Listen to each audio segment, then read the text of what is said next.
ఈ విశ్వంలో, ఈ జీవంలో ఏదైనా వరించేది తీక్షణమైన శ్రద్ధ పెట్టినప్పుడే. శ్రద్ధ లేని చోట ఏ మార్పు ఉండదు. అవే పాత వలయాలు ఏర్పడతాయి. దుఃఖం అనేదొక వలయం. అది జన్యువుల వలయం కానివ్వండి, కర్మ వలయం కానివ్వండి, స్వయంగా సృష్టించుకున్న వలయం కానివ్వండి, ఏ వలయం నుంచి బయటపడాలన్నా చాలా తీక్షణమైన శ్రద్ధ అవసరం.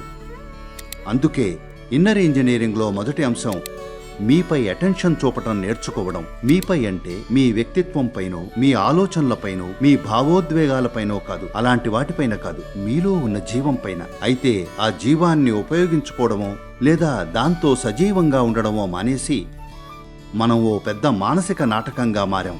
ఇప్పుడు ఆ నాటకాన్ని ఎలా నడపాలో కూడా తెలియడం లేదు. ఆ నాటకాన్ని మనకు నచ్చినట్టు నడిపించగలిగితే ఆనందంగా నడుపుతాం.